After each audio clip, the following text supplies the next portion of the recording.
Hello, welcome to a new edition of the Right Wing Populist podcast. I am the Right Wing Populist. So today I want to talk about Nick Fuentes and the fact that he's having his moment. We are living in the Nick Fuentes moment right now, folks. Whether you love him, hate him, despise him, think he's cute, think he's ugly, think he's straight, think he's gay, he's having his moment. There's no question about it. So I want to talk about that.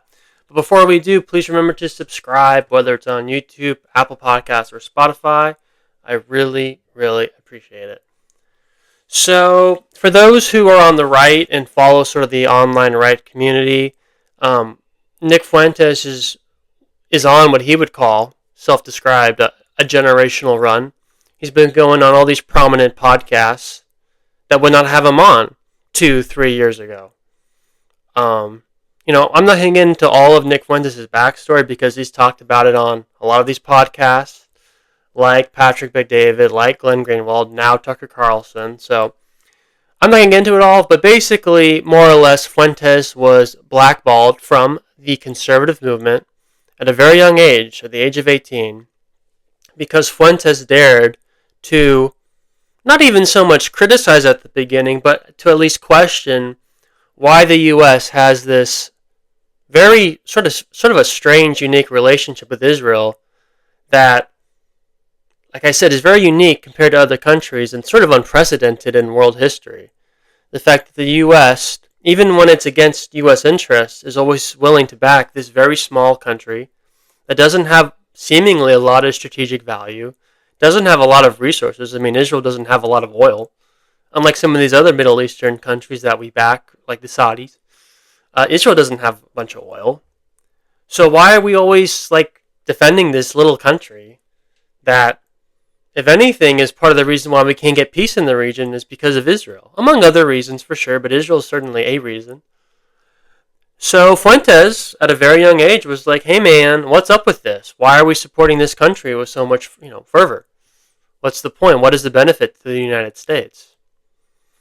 And Fuentes got, like I said, blackballed from the conservative movement. He was banned, through the years off different social media platforms.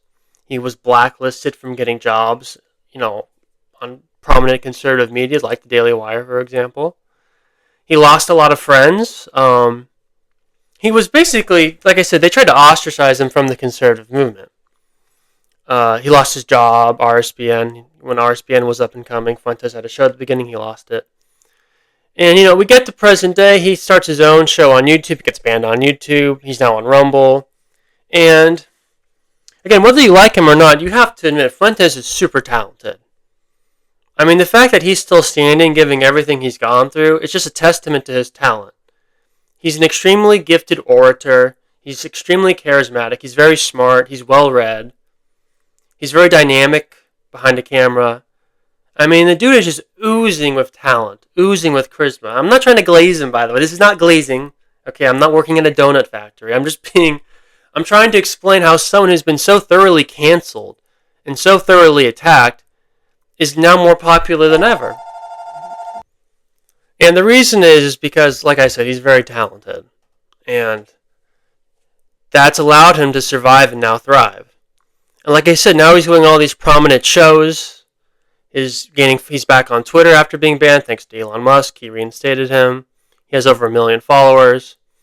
And he's become mainstream. I mean, he was just on Tucker Carlson. That's in the conservative ecosystem, that's as mainstream as it gets, going on Tucker Carlson's podcast. So what explains the animosity towards Fuentes from the conservative movement, and what explains why his popularity is rising more than ever?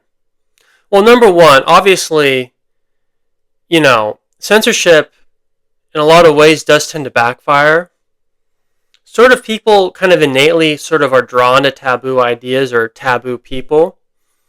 They want to know, they want to be aware of what this person's saying that makes him so controversial.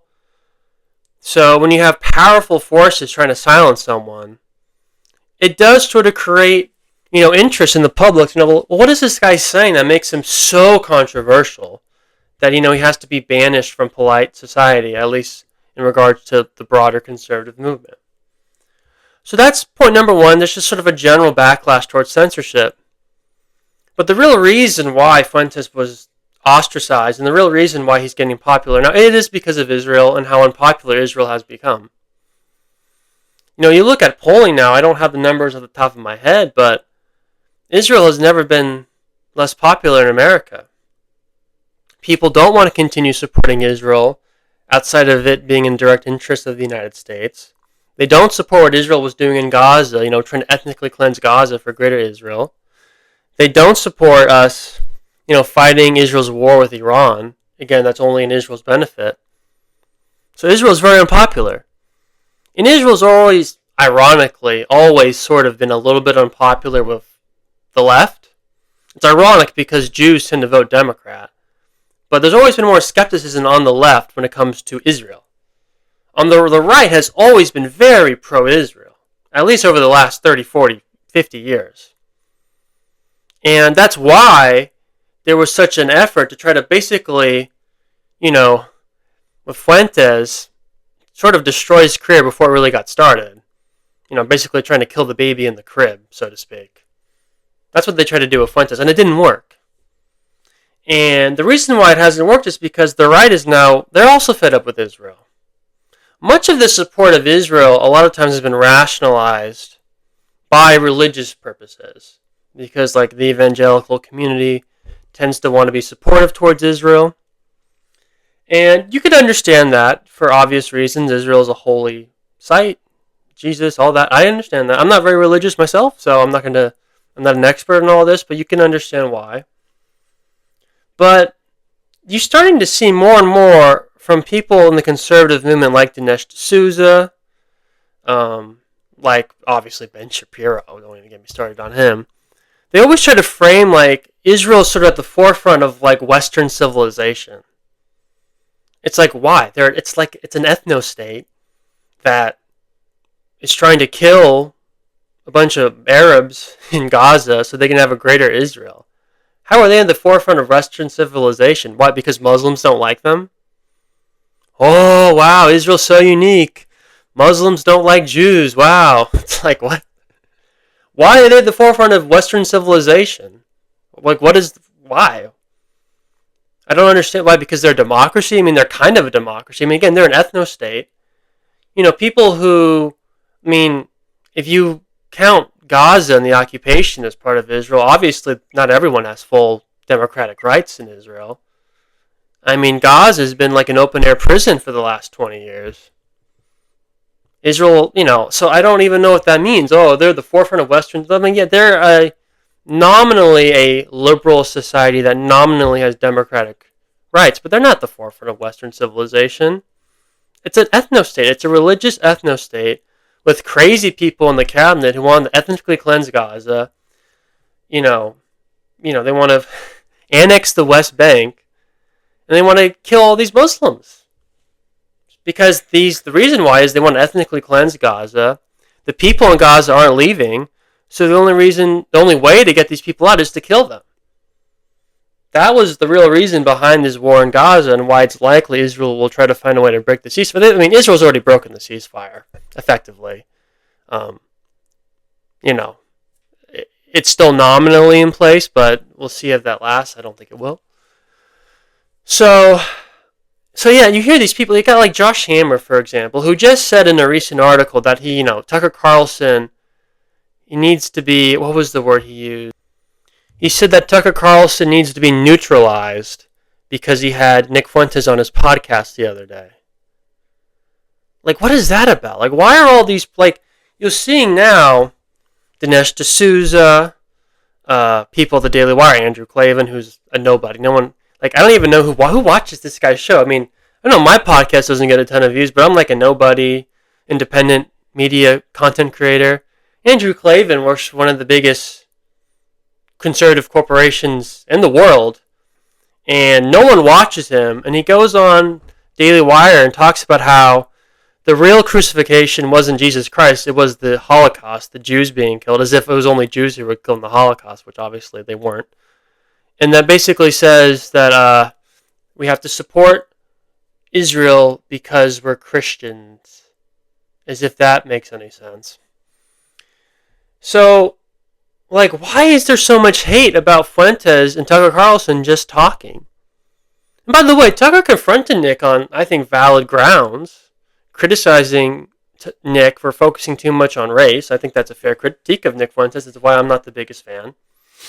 I do think Fuentes focuses too much on race, and I don't support that. I do believe in sort of, as Tucker said, sort of, broader values, universal ideals, because that's the only way we're going to keep the country together, because the country's not going to become less diverse. That's not happening. We can maybe take in less immigrants, but the populations that are within the country that are here legally, they're not leaving. So we do need to focus on universal values. So I agree with Tucker there. But, Fuentes should be able to say whatever the hell he wants. He's never advocated for violence outside of jokes, and they're jokes by definition. They're not serious. So, why? The reason is, I should stop saying why. We all know the reason is because there's a big effort now in the conservative establishment, Conservative Inc., to try to push its voters, conservatives, Republicans, particularly young ones, back into the pro-Israel fold. And they feel like the best way to do that is to discredit Fuentes and to discredit Tucker. Turning Point USA, apparently news broke today that they're no longer associated with Tucker Carlson. And why? Why are they not associated with Tucker Carlson? He's not racist. He's not as controversial as Fuentes is. But the reason is Tucker dared to have a conversation with Fuentes, and because Tucker's become a critic of Israel. And you should be a critic of Israel. They're just another country, man. There's nothing wrong with criticizing Israel. They're another country that is way too hawkish, that is way too willing to attack its neighbors for religious purposes. That's what's so ironic when you have people like Bill Maher and Sam Harris defending Israel. It's like, I thought you guys were the atheist bros. You're defending a religious ethno-state that is trying to create a greater Israel and trying to ethnically cleanse to create a greater Israel for religious purposes. They believe in a greater Israel because they think it's owed to them by the Bible. And you guys are like these atheist bros, but yet you defend Israel on these grounds? What is the thing about Israel that makes people so weird and so contradictory? I don't understand it. That's another reason why people are becoming so suspicious of Israel, is because you see people who are for example, you'll have conservatives who are against identity politics, who will criticize people who call people racist for being against affirmative action. The right will say that's not fair. You can't just call someone racist because they oppose affirmative action. That's just a tactic to silence people, which is true. But then these same conservatives will then call people anti-Semitic when they criticize Israel. It's like, well, what the fuck? I thought we were the free speech people. I thought we were against name calling. But now that Tucker Carlson dares to criticize Israel, we're going to call him anti-Semitic? Fuentes, to be fair, he has said some pretty much anti-Semitic things, so fair enough. He should be able to say what he wants, and I don't agree with him being censored, but Fuentes has said some anti-Semitic things, but Tucker Carlson has not. He used to be very pro-Israel. And now, again, you have Ben Shapiro wannabe, Josh Hammer, saying that Tucker Carlson needs to be neutralized. What's up with that? Given the climate of Charlie Kirk just being assassinated 2 months ago, why is Josh Hammer using that type of language about Tucker Carlson and Fuentes? I don't know, man. It's very weird. So, yeah, Fuentes is having his moment, man, and it's because people are fed up with the unhealthy, toxic relationship that the U.S. has with Israel. It kind of reminds me of some relationships I've had with my past girlfriends, where it just became so toxic and unhealthy, and you became so dependent. I became dependent, they became dependent on me, and that usually ends in disaster, I won't get into any details in case they're listening. I love you, darlings, all of you. And all of you, I love you. Well, maybe not all. Some of you I don't miss. I miss some of you. I don't miss all of you. Most of you I don't miss, honestly, but that's okay. Shout out to Natalie, though. I miss you. Anna, I miss you a little less, but I miss Natalie for sure. Let's not get into the rest of them. But we have a toxic relationship with Israel. They're too dependent on us. We're way too deferential to them. And it needs to stop. And there's a big effort now on the right to try to rein in this toxic relationship And that's why Tucker Carlson and that's why Nick Fuentes got so much heat for their podcast, and that's why Fuentes ultimately was silenced. He wasn't silenced or attempted to be silenced because of his edgy statements on race or culture or his opinion on foreign policy relating to like Russia or China. He was silenced early on because there's a mechanism in the conservative establishment to try to find people who are talented but are critical of Israel, and then they try to snuff them out of the conservative movement so they can never become prominent. They failed with Fuentes. Fuentes is as popular as ever. He's probably more popular now than he would have been in a lot of ways. So now they're trying to put the genie back in the bottle, and that's not going to happen, folks. Look, I'm not against supporting Israel when it's within the United States' interests. We should not support Israel when it's not in our interest. When we need to decouple from them, I'm not saying completely, but we have to have a better balance. And again, it's not a healthy relationship we have. We have people in the Trump administration who said, I forget her name, she was the head of one of these agencies, who said that the United States is the greatest country on earth outside of Israel, or besides Israel. It's like, why are you saying that? It's just weird. It's a weird thing to say. You work for the United States. You don't work for Israel. We care about U.S. interests, not Israel interests. They're an ally, sure, but, Ukraine's nominally an ally with us too, but as Trump has made clear, we're only going to support Ukraine as far as if it fits the United States' interests. And that should be the same thing with Israel. So, anyway, Fuentes is having his moment. I don't agree with a lot of what he says when it comes to race, for sure. But I am kind of happy for him, and on a much lower or, smaller scale, obviously, I can kind of relate to his journey. As someone who's, a little bit younger than Fuentes, but basically the same age, I had a very similar experience in high school and college as being for what I was on campus, a prominent Trump supporter. I had a lot of hate for it in high school and in college, and it's tough. I can sort of relate to him, not at this scale, obviously. I want to be very clear. So even though I don't agree with what he says, I find some of what his experience is very relatable. So overall, I'm happy that he's having this generational run. I think he deserves it. If nothing else, is I don't support censorship. So fuck all the people who try to censor Fuentes. You don't have to agree with him to be against censorship, especially if you're on the right. So anyway, shout out to Fuentes, shout out to Carlson, and fuck Israel. I'm just kidding.